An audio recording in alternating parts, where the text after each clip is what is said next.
Good afternoon, welcome back. This is Saima. If you haven't met me before, in today's video I'm going to talk about how to handle pre-shift anxiety. Yeah, pre-shift anxiety is real, honestly, because every time you have to go to work, especially here we have like 37.5 hours of work contract. That's the full-time contract. Some people also have like 34 hours or 32 hours, depends on your contract. So if you have full-time contract 37.5 hours, you'll be going to work either 3 days in a week and 4 days the following week, or the night shift is vice versa, whatever shift you're doing. So for 3 days, if you're going 3 days, 4 days you will be home.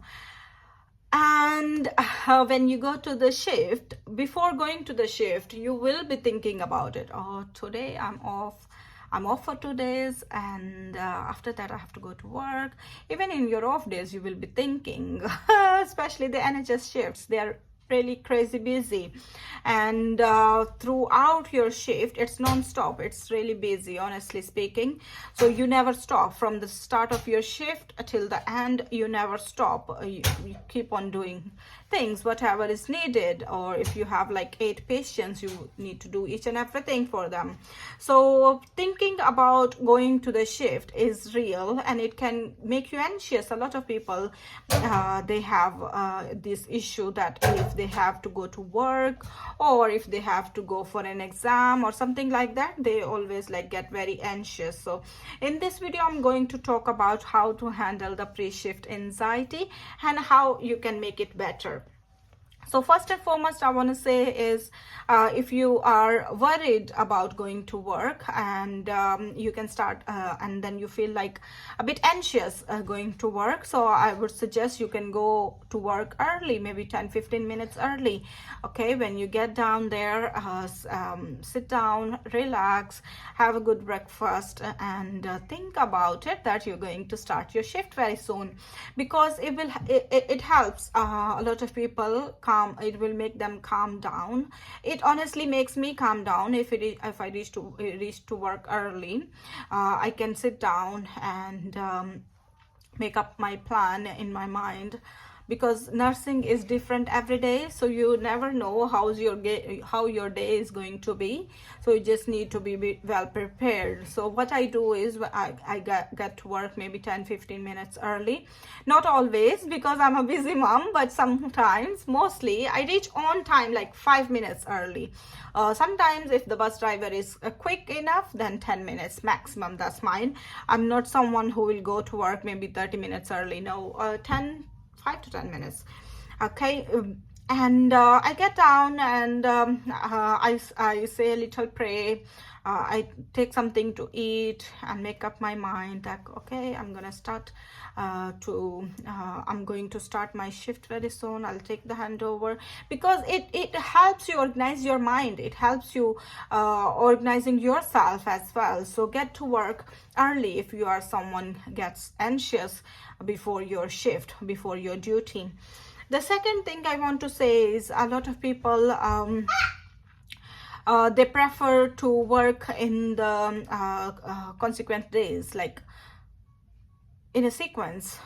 If you're working today, work tomorrow as well, because for today you'll be a bit anxious going to the work, but tomorrow you'll feel better.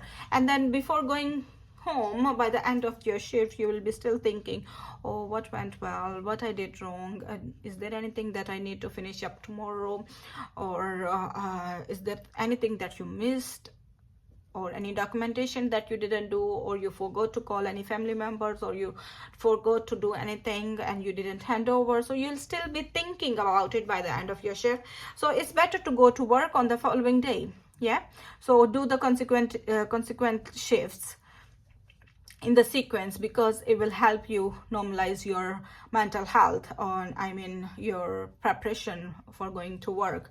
A lot of people, they do it like they work 1 or 2 days together, then they take off, and then 1 day later on. Or some people even they do 3 days together, but 3 long days I think is too much. A lot of people prefer to do 2 long days together, and then it helps them be organized, and it helps them work without any stress and pressure. Okay, in the NHS nowadays the stress is a bit different. You are busy, on top of that there are lots of moves, so you don't know if you are going to work in your own ward or you're going to work in any other ward. Okay, especially because the staffing is really bad, and because of the weather a lot of people calling in sick, a lot of people having or maybe like their own carer leaves or any other sort of leave or maternity leave. So if someone is sick or if someone is on leave in the other department, you may be asked to go to the other department to work.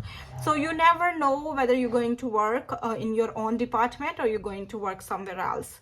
So that's another anxious that's another thing that makes you anxious and worried, but there shouldn't be anything worrying you about it, because the work we do is still the same. We'll still be caring for the patient no matter what, no matter of their diagnosis or the department you're going to work in. Maybe you work in the medicine and then all of a sudden they ask you to go to a cardiology ward.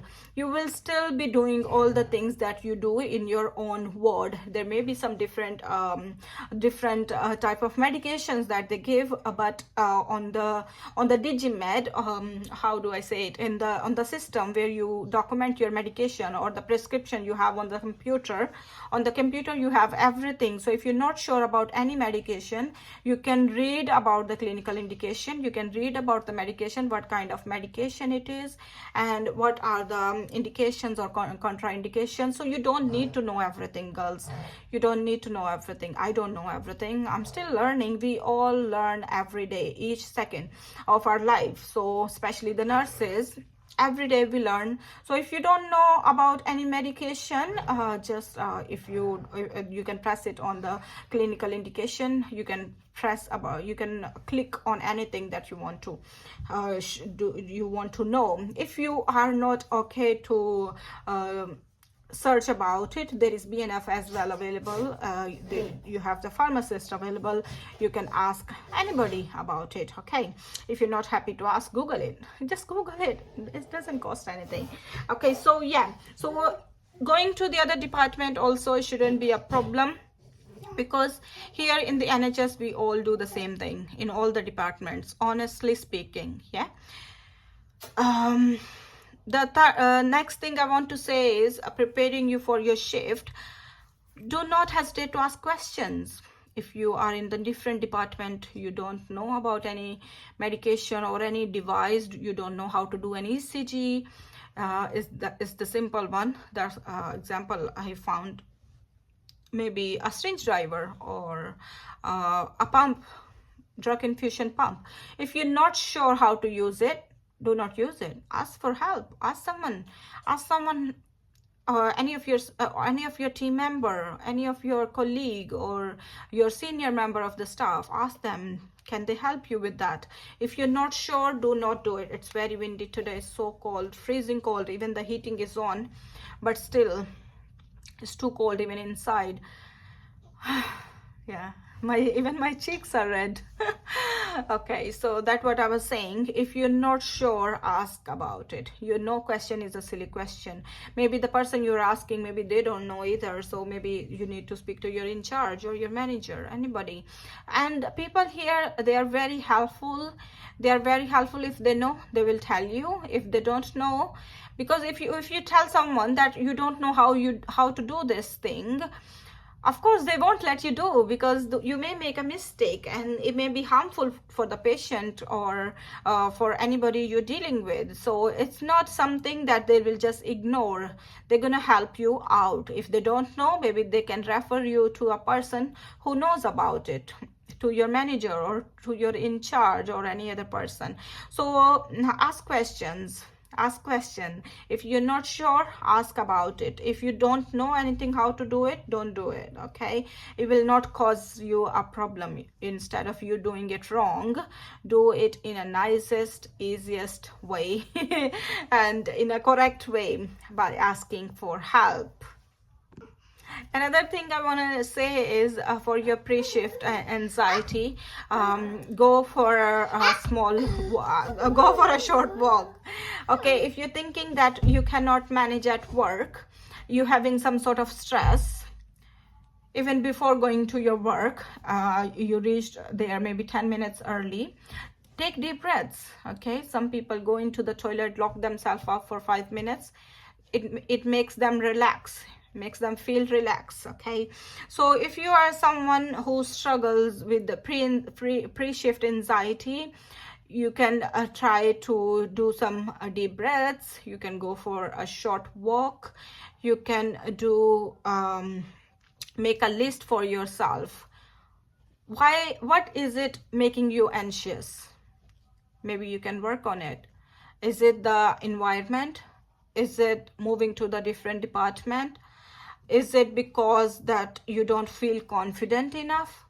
Find out what is the reason why I'm thinking that I'm not confident going to work. Why am I anxious? What is bothering you? What's in your mind? Think about it. Write it down, because when we write it down, we see it clearly and then we try to find an answer, isn't it?